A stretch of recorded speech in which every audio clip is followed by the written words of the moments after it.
Guys, അപ്പൊ എല്ലാവർക്കും നമ്മുടെ ചാനലിലേക്ക് സ്വാഗതം. അപ്പൊ നമ്മൾ ഇന്ന് ഡിസ്കസ് ചെയ്യാൻ പോകുന്നത് life after hostel life and life before hostel ലൈഫിനെ കുറിച്ച് കുറച്ച് കാര്യങ്ങൾ പറയാം കേട്ടോ. നമ്മുടെ വീഡിയോസിൽ കുറച്ച് കുട്ടികൾ, അതായത് സ്റ്റുഡൻസ് നമ്മുടെ വീഡിയോസ് കാണുന്നുണ്ട്. അപ്പൊ അവർക്ക് ഹോസ്റ്റൽ ലൈഫ് എങ്ങനെയാണെന്നും ഹോസ്റ്റലിലെ ഫീസ് എങ്ങനെയാണ്, അതുപോലെ ഹോസ്റ്റലിലെ ഫുഡ് എങ്ങനെയാണ്, ഇതൊക്കെ കാണാൻ ഒരു പ്രത്യേക ഇൻട്രസ്റ്റ് ആയിരിക്കും. എനിക്കും അങ്ങനെ തന്നെയായിരുന്നു. +2 ഒക്കെ കഴിഞ്ഞ് നിൽക്കുന്ന സമയത്ത് ഹോസ്റ്റൽ ലൈഫ് എന്താണെന്ന് എനിക്ക് അറിയത്തതേ ഇല്ല. ഞാൻ എന്റെ വീട്ടിൽ മാത്രം നിന്ന് വളർന്നൊരു കുട്ടിയാണ്. അപ്പൊ എനിക്ക് ഹോസ്റ്റൽ ലൈഫ് എന്താണെന്നോ മറ്റൊരു വീട്ടിൽ പോലും ഞാൻ അങ്ങനെ പോയി നിന്നിട്ടില്ല. അപ്പൊ അങ്ങനെയൊക്കെയുള്ള കുട്ടികളിൽ പുറത്ത് പോയി നിന്ന് പഠിക്കുമ്പോൾ അതെന്താണ് അവിടെ നടക്കുന്നത് എന്ന് പോകുന്നതിന് മുമ്പ് അറിയാൻ നമുക്ക് ഇൻട്രസ്റ്റ് കാണുമല്ലോ. അപ്പോൾ അവർക്കൊക്കെ വേണ്ടിയിട്ട് എനിക്കുണ്ടായ കുറച്ച് കാര്യങ്ങൾ ഞാൻ പറഞ്ഞുതരാം. ഗൈസ്, വീഡിയോയിലോട്ട് പോകുന്നതിന് മുമ്പ് നമ്മുടെ ചാനലിൽ ആദ്യമായിട്ട് ആരെങ്കിലും ഇപ്പോൾ വീഡിയോ കാണുന്നുണ്ടെങ്കിൽ ചാനൽ ഒന്ന് സബ്സ്ക്രൈബ് ചെയ്ത് നമ്മുടെ ഫാമിലിയിലെ മെമ്പർ ആവുക കേട്ടോ. വീഡിയോ ഇഷ്ടപ്പെടുവാണെന്നുണ്ടെങ്കിൽ ലൈക്ക് ചെയ്ത് ഷെയർ ചെയ്ത് മറ്റുള്ളവരിലേക്ക് അറിയിക്കുക. ആദ്യം ഞാൻ പറയാൻ പോകുന്നത്, നമ്മൾ വീട്ടിൽ നിന്ന് മാറി നിൽക്കുമ്പോൾ, അതായത് ഞാൻ പഠിക്കുന്നതെന്ന് പറഞ്ഞു കഴിഞ്ഞാൽ കേരളത്തിൽ നിന്ന് തമിഴ്നാട് വന്നാണ് പഠിക്കുന്നത്. അതായത് ഒരു സ്റ്റേറ്റ് മാറിയാണ് പഠിക്കുന്നത്. പെട്ടെന്ന് ഒരു അർജന്റ് കാര്യം നമുക്ക് വീട്ടിലേക്ക് പോകണമെന്നുണ്ടെങ്കിൽ എനിക്ക് പെട്ടെന്ന് പോകാനായിട്ട് പറ്റത്തില്ല. ഒരു നൈറ്റ് ഫുള്ള് ട്രാവൽ ചെയ്തിട്ട് വേണം എനിക്ക് പോകാനായിട്ട്. അപ്പൊ എനിക്ക് ആ ഒരു കാര്യം ഭയങ്കര ബുദ്ധിമുട്ടായിരുന്നു. എനിക്ക് സത്യം പറഞ്ഞാൽ ഞാൻ ഈ പറയുന്നത് ഇപ്പോ നിങ്ങളിലേക്കാണ് ഞാൻ ആദ്യമായിട്ട് പറയുന്നത്. ഞാൻ എന്റെ വീട്ടിൽ പോലും ഞാൻ എന്റെ ഈ വിഷമങ്ങളൊന്നും ഞാൻ പറഞ്ഞിട്ടില്ല.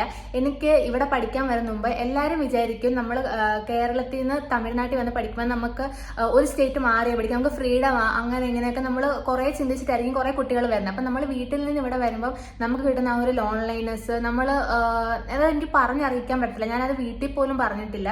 ആ ഒരു സംഭവം എന്ന് പറഞ്ഞു കഴിഞ്ഞാൽ എനിക്ക് ഭയങ്കര ഹോം സിക്നെസ് ഉള്ള കൂട്ടത്തിലായിരുന്നു. കാരണം എന്ന് പറഞ്ഞു കഴിഞ്ഞാൽ എനിക്ക് വീട്ടിൽ നിന്ന് ഇവിടെ വന്നു കഴിഞ്ഞപ്പോഴത്തേക്ക് എനിക്ക് ഒട്ടും അഡ്ജസ്റ്റ് ചെയ്യാൻ പറ്റുന്നില്ല. എനിക്ക് ഫ്രണ്ട്സായിട്ട് എൻജോയ് ചെയ്യാൻ പറ്റുന്നില്ല, ഫ്രണ്ട്സിനോട് സംസാരിക്കാൻ പറ്റുന്നില്ല, ഫുഡ് കഴിക്കാൻ പറ്റുന്നില്ല. കുറച്ച് നാൾ നമ്മളിവിടെ വന്നു കഴിയുമ്പോൾ നമുക്ക് ഭയങ്കര ഹോം സിക്നെസ് ആയിരിക്കും. വീട്ടിൽ പോകണം, വീട്ടിലെ കാര്യങ്ങളായിരിക്കും നമ്മൾ ആലോചിക്കുന്നത്. ആദ്യത്തെ ഒരു കാര്യം, എല്ലാവർക്കും ഡൗട്ട് അടിക്കുന്ന ഒരു കാര്യമാണ്, വീട് മിസ് ചെയ്തില്ലേന്ന്. ഉറപ്പായിട്ട് നമുക്ക് വീട് മിസ് ചെയ്യും. കാരണം എന്ന് പറഞ്ഞു കഴിഞ്ഞാൽ ഞാൻ വീട്ടിൽ മാത്രം നിന്ന് വളർന്നതാണ്, ഞാൻ പറഞ്ഞല്ലോ. അപ്പൊ എനിക്ക് വീട് വിട്ട് പോവാത്തതുകൊണ്ട് എനിക്ക് വീട് ശരിക്കും മിസ് ചെയ്യുന്നുണ്ടായിരുന്നു. ഇവിടെ വന്നിട്ട് എനിക്ക് ഭയങ്കര ലോൺലൈനെസ് ഫീൽ ചെയ്യാൻ തുടങ്ങി. കുറെ രാത്രികൾ ഞാൻ ഉറങ്ങാതെ ഞാൻ കിടന്നിട്ടുണ്ട്. സത്യം പറഞ്ഞാൽ ഇത് ആരോടും പറഞ്ഞിട്ടില്ല. ഇതിപ്പോ ഞാൻ നിങ്ങളിലേക്ക് ആദ്യമായിട്ട് പറയുന്നത് കേട്ടോ. ഞാൻ ഉറങ്ങാതെ കിടന്ന കുറെ രാത്രികളുണ്ട്. ഞാൻ വീട്ടിലെ കാര്യങ്ങൾ മാത്രം ചിന്തിച്ച കുറെ രാത്രികളുണ്ട്. കാരണം എന്റെ വീട്ടിലെന്ന് പറഞ്ഞു കഴിഞ്ഞാൽ എന്റെ അമ്മ മാത്രമേ ഉള്ളായിരുന്നു. കാരണം അമ്മ മാത്രം ആണ് വീട്ടിൽ നിൽക്കുന്നത്. അപ്പം തൊട്ടപ്പുറത്താണ് ഞങ്ങളുടെ തറവാട് വീട്, അതായത് കുടുംബ വീട് തൊട്ട അപ്പുറത്തന്നാണ്. എന്നാലും എനിക്ക് ഭയങ്കര അമ്മയുടെ കാര്യം ആലോചിച്ചിട്ട് ഭയങ്കര ടെൻഷനായിരുന്നു. കാരണം രാത്രി ആകുമ്പോഴത്തേക്ക് അമ്മ ഒറ്റയ്ക്കാണല്ലോ, എന്നെ ഇവിടെ കൊണ്ടുവന്ന് വിട്ടല്ലോ, അപ്പൊ ഞാനും ഇവിടെ ഒറ്റയ്ക്കാണല്ലോ, ഞങ്ങൾ രണ്ടുപേരും ഇങ്ങനെ മാറി നിൽക്കുകയാണല്ലോ. അങ്ങനെ ഒരു കാര്യമായിരുന്നു. എനിക്ക് ആ ഒരു ചിന്തയായിരുന്നു എന്റെ മനസ്സ് മൊത്തം. ഭയങ്കരമായിട്ട് വീട് മിസ് ചെയ്യുന്നുണ്ടായിരുന്നു. ഞാൻ ഈ കോഴ്സ് നിർത്തിയിട്ട് പോകാമെന്ന് വരെ ഞാൻ ചിന്തിച്ചിട്ടുണ്ട്. പക്ഷെ എന്റെ നിവൃത്തികേട് കൊണ്ട് ഞാനിവിടെ നിന്നതെന്ന് മാത്രം പറയാം. അപ്പം ഒരു കുട്ടി കമന്റ് ചെയ്തിട്ടുണ്ടായിരുന്നു, ഗൈസ്, എനിക്ക് പുറത്തു പോയി പഠിക്കാനുള്ള ഭാഗ്യം കിട്ടിയില്ലെന്ന്. അത്ര വലിയ ഭാഗ്യമൊന്നും അല്ല പുറത്തു പോയി പഠിക്കുക എന്നുള്ളത്. നമ്മൾ കുറെ സഫർ ചെയ്യേണ്ട വരും. പിന്നെ എന്നെ സംബന്ധിച്ച് എനിക്ക് എന്റെ ഫാമിലിയുടെ കൂടെ നിൽക്കുന്നതാണ് ഏറ്റവും കൂടുതൽ ഇഷ്ടം. അത് വിട്ട് നമ്മൾ വേറൊരിടത്ത് വരുമ്പോൾ നമുക്ക് അതിൻ്റെതായിട്ടുള്ള കുറച്ച് ബുദ്ധിമുട്ടുകൾ കാണും. നമുക്ക് ആരുമില്ല, നമ്മൾ മാത്രമേ ഉള്ളെന്ന് അറിയുന്ന കുറച്ച് നിമിഷങ്ങളായിരിക്കും നമ്മൾ അന്നേരം കടന്നു പോയിക്കൊണ്ടിരിക്കുന്നത് നമ്മുടെ ജീവിതത്തിലൂടെ. നമ്മൾ ജനിക്കുന്നത് ഒറ്റയ്ക്കാണ്, നമ്മൾ മരിക്കുന്നത് ഒറ്റയ്ക്കാണെന്ന് പറയുന്ന തൊട്ട് നമ്മുടെ ജീവിതത്തിൽ നമ്മൾ മാത്രമേ ഉള്ളെന്ന് അറിയാൻ പറ്റുന്ന കുറച്ച് ദിവസങ്ങൾ, അതായത് കുറച്ച് വർഷങ്ങളായിരിക്കും നമ്മുടെ ജീവിതത്തിലൂടെ കടന്നു പോകുന്നത്.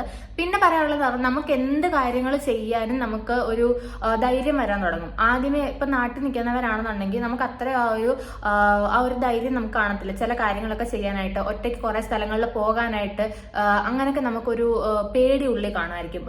ഞാൻ എക്സാമ്പിൾ പറയുകയാണെന്നുണ്ടെങ്കിൽ സ്റ്റേജ് ഫിയർ ഉള്ളവരൊക്കെ ഉണ്ടല്ലോ, അങ്ങനെയുള്ളവർക്ക് സ്റ്റേജ് കാണുമ്പോഴേ പേടിയായിരിക്കും. ഞാൻ അങ്ങനെ ഒരാളായിരുന്നു. എനിക്ക് അധികം ആൾക്കാരോട് മിണ്ടാൻ പറ്റത്തില്ലായിരുന്നു.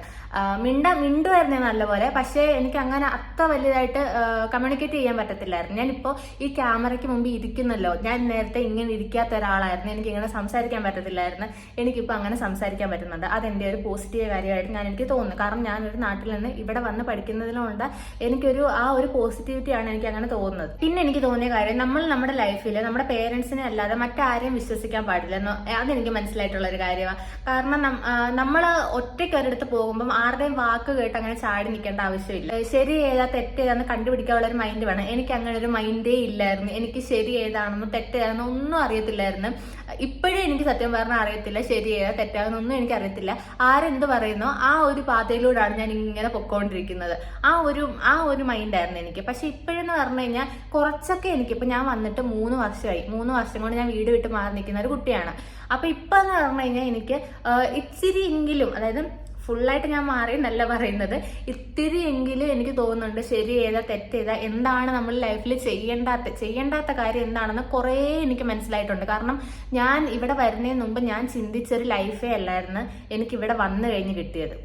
നമ്മൾ ഒരുപാട് മാറും. ഫോർ എക്സാമ്പിൾ, ഞാനിവിടെ +2 പഠിക്കുമ്പോൾ ഉള്ള എൻ്റെ ഒരു ഫോട്ടോയും ഇപ്പോൾ ഉള്ള എൻ്റെ ഒരു പിക്കും കൂടെ എടുത്ത് വെച്ച് നോക്കുകയാണെന്നുണ്ടെങ്കിൽ ശരിക്കും ഞാൻ മാറിയിട്ടുണ്ടായിരിക്കും. എല്ലാം കൊണ്ടും ഞാൻ മാറിയിട്ടുണ്ടായിരിക്കും. എൻ്റെ സംസാര, ആറ്റിറ്റ്യൂഡ്, എല്ലാം, ബോഡി ലാംഗ്വേജ് എല്ലാം കൊണ്ടും ഞാൻ മാറിയിട്ടുണ്ട്. അത് എൻ്റെ ഫ്രണ്ട്സ് അവർ കാണുമ്പോഴും, നാട്ടിലെ ഫ്രണ്ട്സ് കാണുമ്പോഴും എന്നോട് പറയാറുണ്ട്. പിന്നെ പറയാനാണെന്നുണ്ടെങ്കിൽ എനിക്ക് എൻ്റെ ലൈഫിൽ പേരൻസിന്റെ ഒരു ഇമ്പോർട്ടൻസ് സത്യം പറഞ്ഞാൽ എനിക്കില്ലായിരുന്നു. അവരുടെ വാല്യൂ എന്താണെന്ന് എനിക്ക് സത്യം പറഞ്ഞാൽ മനസ്സിലായിട്ടില്ലായിരുന്നു. ആ ഒരു വാല്യൂ എനിക്ക് മനസ്സിലാക്കി തന്നത് എൻ്റെ വീട് വിട്ട് മാറി നിന്നപ്പോഴാണ്. നമ്മുടെ വീട്ടിലെ ഫുഡിന്റെ വില എന്തുവാണെന്ന് എനിക്ക് അറിയത്തില്ലായിരുന്നു. എനിക്ക് മനസ്സിലായ ഒരു കാര്യമാണ്, നമ്മുടെ പേരൻസ് ആണ് നമുക്ക് ഏറ്റവും വലുത്. പേരൻസിന്റെ ആ ഒരു വാല്യൂ എനിക്ക് അറിയത്തേ ഇല്ലായിരുന്നു. ഇവിടെ വന്നതിന് ശേഷമാണ് എനിക്ക് നമ്മുടെ ലൈഫിൽ എത്രത്തോളം പേരൻസിന് ഒരു സ്ഥാനം ഉണ്ടെന്ന് എനിക്ക് മനസ്സിലായത് കേട്ടോ. പിന്നെ പറയുകയാണെന്നുണ്ടെങ്കിൽ ഇവിടെ വരുന്നതിന് മുമ്പ് എനിക്ക് ലൈഫ് എന്ന് പറഞ്ഞു കഴിഞ്ഞാൽ ഒരു കൊച്ചു കുട്ടിയുടെ ഒരു ലൈഫായിരുന്നു. കാരണം എന്തിനും ഏതിനും വീട്ടിൽ ആളുണ്ട്, എനിക്ക് എന്റെ കാര്യങ്ങളെല്ലാം ചെയ്തു തരാൻ ആൾക്കാരുണ്ട്. അതായത് ഞാൻ എന്റെ ഒരു തുണി പോലും കഴുകാത്ത ഒരു കൊച്ചായിരുന്നു. എനിക്ക് തുണി കഴുകാൻ പോലും എനിക്ക് അറിയത്തില്ല. എന്നെ കൊണ്ട് വീട്ടിൽ തുണി കഴുകിച്ചിട്ടുമില്ല. അപ്പം ഞാൻ ആകെപ്പാട് ഞാൻ ചെയ്യുന്ന ഒരു ജോലി എന്ന് പറഞ്ഞു കഴിഞ്ഞാൽ ഞാൻ എന്റെ കഴിക്കുന്ന പ്ലേറ്റ് ചിലപ്പോൾ ഞാൻ ഒന്ന് കഴുകി വെക്കും, അതേ ഉള്ളായിരുന്നു. അല്ലാതെ എന്റെ തുണി പോലും കഴുകാത്ത ഒരു കുട്ടിയായിരുന്നു. അപ്പൊ അങ്ങനെ ഇവിടെ വന്നു കഴിഞ്ഞ് കുറച്ചുകൂടെ ജോലികൾ എനിക്ക് ചെയ്യാൻ തുടങ്ങി, കുറച്ചുകൂടെ ഉത്തരവാദിത്തങ്ങൾ വന്നുകൂട്ടായി, അങ്ങനെ കുറച്ച് കാര്യങ്ങളൊക്കെ ഉണ്ടായിട്ടുണ്ട്. നമുക്ക് ഇപ്പം വീട്ടിലാണെങ്കിൽ നമ്മുടെ വീട്ടില് കുടുംബമുണ്ട്, പക്ഷെ ഇവിടെ വന്നു കഴിഞ്ഞാൽ നമുക്ക് നമ്മുടെ ഫ്രണ്ട്സേ ഉള്ളു. സത്യം പറഞ്ഞാൽ ഫ്രണ്ട്സ് എന്ന് പറഞ്ഞാൽ എന്താണെന്ന് എനിക്ക് മനസ്സിലായതും ഇവിടെ വന്നിട്ടാണ്. കാരണം നമ്മുടെ ലൈഫിൽ നമ്മൾ പറയുമല്ലോ, ഫ്രണ്ട്സിന് വലിയൊരു സ്ഥാനം തന്നെ ഉണ്ട്. അതായത് ചീത്ത കൂട്ടുകെട്ടുകൊണ്ട് ഒത്തിരി കുട്ടികളെ ഞാൻ ഇവിടെ കണ്ടിട്ടുണ്ട്. അതായത് ഇപ്പൊ ഞാൻ കുറ്റം പറയുമല്ല, പല ക്യാരക്ടർ ഉള്ളവരായിരിക്കും ഒരു റൂമിൽ. അതായത് ഇപ്പോൾ ഒരു റൂമിൽ നമ്മൾ നിൽക്കുകയാണെന്നുണ്ടെങ്കിൽ പല ക്യാരക്ടർ ഉള്ള കുട്ടികളായിരിക്കും അതിനകത്തുള്ളത്. ഇപ്പൊ ഞാൻ എന്തെങ്കിലും ഒരു അപകടത്തിലാണ്, അങ്ങനെയാണെന്നുണ്ടെങ്കിൽ ഞാൻ വിളിച്ചാൽ വരുന്ന അങ്ങനെ ഒരു ഫ്രണ്ട്സ് എനിക്കില്ലായിരുന്നു. അങ്ങനെ ഇപ്പൊ എന്തെങ്കിലും എനിക്കൊരു പ്രശ്നം ഉണ്ടായി കയറി ചോദിക്കാൻ പോകുന്ന അങ്ങനെ ഒരു ഫ്രണ്ട്സ് ഒന്നും എനിക്കില്ലായിരുന്നു. പക്ഷെ ഇവിടെ വന്നു കഴിയുമ്പോൾ നമുക്ക് അങ്ങനെ കുറച്ച് ഫ്രണ്ട്സിനെ കിട്ടും. നമ്മുടെ കാര്യങ്ങളിൽ നമുക്ക് എന്തെങ്കിലും നമ്മളൊന്ന് കരഞ്ഞിരിക്കുക, നമുക്ക് എന്തെങ്കിലും പ്രശ്നം ഉണ്ടോ, അല്ലെങ്കിൽ നമ്മുടെ മെക്കിട്ടായാലും ഒന്ന് കയറി അങ്ങനെ ആവുകയാണ് നമ്മുടെ കാര്യം ചെന്ന് ചോദിക്കാൻ പറ്റിയ കുറച്ച് ഫ്രണ്ട്സിനെ എനിക്ക് കിട്ടിയിട്ടുണ്ടായിരുന്നു. അതൊക്കെ എനിക്ക് തോന്നുന്നു എൻ്റെ ലൈഫിലേക്ക് കിട്ടിയ കുറച്ച് ഭാഗ്യങ്ങളെന്നൊക്കെ പറയാം. അങ്ങനെ കുറച്ച് ഫ്രണ്ട്സിനെ കിട്ടി. അതായത് ഞാൻ വീട് വിട്ട് മാറി നിൽക്കുന്നതിന് മുമ്പ് എനിക്ക് ഇപ്പോൾ ബസ് കയറി ഒരു സ്ഥലം വരെ പോകാനുള്ള ഒരു ധൈര്യം ഇല്ലായിരുന്നു. എനിക്ക് പേടിയായിരുന്നു സത്യം പറഞ്ഞു കഴിഞ്ഞാൽ. ഞാൻ ശരിക്കും പറഞ്ഞ ഒരു ഇൻട്രോവേർട്ടായിരുന്നു, ചെറിയ രീതിയിലൊരു ഇൻട്രോവേർട്ടായിരുന്നു. എനിക്കങ്ങനെ ഒരു ദൂരോട്ട് പോകാനോ അങ്ങനെ ഒരു ധൈര്യം എനിക്കില്ലായിരുന്നു. പക്ഷെ ഇപ്പോൾ എന്ന് പറഞ്ഞു കഴിഞ്ഞാൽ ഞാൻ ലോകത്ത് എവിടെ വേണേലും ഒറ്റയ്ക്ക് പോകാം, അതിനുള്ള ഒരു ധൈര്യം എനിക്ക് കിട്ടിയിട്ടുണ്ട്. എവിടെ വേണേലും ഒറ്റയ്ക്ക് പോകാം. ഒരു കുട്ടി കമന്റ് ചെയ്തിട്ടുണ്ടായിരുന്നു, guys period day in hostel ചെയ്യാവോ എന്ന്. സത്യം പറഞ്ഞ് എനിക്കത് ചെയ്യാനേ പറ്റത്തില്ല. കാരണം എനിക്ക് പീരീഡ്സ് പെയിൻ ഇല്ല, എനിക്ക് ഒട്ടും പീരീഡ് പെയിൻ വരാത്ത ഒരാളാണ്. പിന്നെ എനിക്ക് വരുമെന്ന് പറഞ്ഞു കഴിഞ്ഞാൽ ചില സമയത്ത്, അതായത് ഇപ്പം ഒരു മന്ത് ഡിലേ ആയിട്ട് എനിക്ക് ആവുകയാണെന്നുണ്ടെങ്കിൽ എനിക്ക് അന്നേരം കുറച്ച് പെയിൻ ഉണ്ടാകും, അല്ലെങ്കിൽ എനിക്ക് കാലുവേദന വരും ചെറുതായിട്ട്. അല്ലാതെ എനിക്ക് പെയിനായിട്ട് എനിക്ക് വരാറേ ഇല്ല. എനിക്ക് അങ്ങനെ ഒരു മൂഡ് സ്വിങ്സ് എനിക്ക് വരാറില്ല. അപ്പൊ പിന്നെ ഞാൻ ചിലർക്ക് ഡിപ്രഷൻ വരാറുണ്ട്. അതൊക്കെ ഞാൻ ഇവിടെ വന്നിട്ടാണ് ഓരോരുത്തരെ കണ്ടപ്പോഴായിട്ട് എനിക്ക് മനസ്സിലായത്. അല്ലാതെ ഞാൻ അതൊന്നും അംഗീകരിച്ച് കൊടുത്തിട്ടില്ല. അപ്പൊ എനിക്ക് അങ്ങനെ ഒരു അനുഭവം എനിക്കില്ല. അപ്പൊ പിന്നെ ഞാൻ എങ്ങനെയാ പറയേണ്ടത്? പീരീഡ് ടൈമിൽ എങ്ങനെ ആയിരിക്കും ഹോസ്റ്റലിൽ എങ്ങനെയെന്ന് പറഞ്ഞു കഴിഞ്ഞാൽ ഇപ്പം അതെന്തോ സാധാ ഒരു ദിവസം പോലെ തന്നെ. അല്ലാതെ നമ്മുടെ വീട്ടിലേക്കോട്ട് നമുക്കൊരു റെസ്റ്റ് എടുക്കാം, അല്ലെങ്കിൽ ക്ലാസ്സിന് പോകാണ്ടിരിക്കാം. എനിക്ക് ദിവസം ക്ലാസ്സിന് പോയില്ലെങ്കിൽ അറ്റൻഡൻസ് ഒക്കെ പോകും, അങ്ങനെയൊക്കെയുള്ള പ്രശ്നമുണ്ട്. അപ്പൊ ഞങ്ങളാരും അങ്ങനെ ലീവ് എടുത്ത് അങ്ങനെ ഇരിക്കാറൊന്നുമില്ല. പിന്നെന്താ പീരീഡ്സിനെ പറ്റി പറയാനാണെങ്കിൽ അത്രയൊക്കെ ഉള്ളു സംഭവം. അത് പീരീഡ്സ് എന്നും പറഞ്ഞ് അങ്ങനെ ഒരു മൂലയ്ക്ക് മാറിയിരിക്കുക അങ്ങനെയൊന്നും ഇല്ല. നമ്മുടേതായിട്ടുള്ള ഡെയിലി റൊട്ടീൻ നമ്മളത് കണ്ടിന്യൂ ചെയ്തുകൊണ്ടേ ഇരിക്കും. അല്ലാതൊന്നും ഇല്ല. എനിക്ക് പീരീഡ്സ് പെയിന് പണ്ട് ആദ്യത്തെ ടൈമിൽ ഒരു 8th 9th പഠിക്കുമ്പോഴൊക്കെ ഉള്ളായിരുന്നു. അത് കഴിഞ്ഞ് പിന്നെ എനിക്ക് സഹിക്കാൻ പറ്റാതെ ഇങ്ങനെ വന്നപ്പോൾ എനിക്ക് അമ്മ ഒരു അരിഷ്ടം വാങ്ങി തന്നായിരുന്നു, പണ്ട് എന്തോ വൈദ്യരെ എന്തോ കണ്ട്. അത് കഴിഞ്ഞ പിന്നെ എനിക്ക് അങ്ങനെ ഒരു സംഭവം ഉണ്ടായിട്ടില്ല. അപ്പൊ അതിനെപ്പറ്റി ഒരു വീഡിയോ എനിക്ക് അറിയത്തില്ല സത്യം പറഞ്ഞു കഴിഞ്ഞാൽ. അങ്ങനെ ഒരു അനുഭവം എനിക്ക് ഇല്ലാത്തതുകൊണ്ട് എനിക്ക് ഇതിനെപ്പറ്റി ഒന്നും പറയാൻ പറ്റത്തില്ല. പിന്നെ പറയാനുള്ളതെന്ന് പറഞ്ഞു കഴിഞ്ഞാൽ നമ്മൾ ബോൾഡ് ആവും കേട്ടോ. ഇത് സത്യം പറഞ്ഞു കഴിഞ്ഞാൽ എനിക്ക് തോന്നുന്നു ഈ ഒരു കാര്യം തന്നെയാണ് നമ്മൾ സംസാരിക്കേണ്ടത്. നമ്മുടെ ക്യാരക്ടറാണ് നമ്മുടെ എല്ലാം. നമുക്ക് എന്ത് കാര്യങ്ങൾ എവിടെ വെച്ച് ചെയ്യാനും ആരുടെയും മുഖത്ത് നോക്കി പറയാനും ആ ഒരു ധൈര്യം നമുക്ക് വേണം.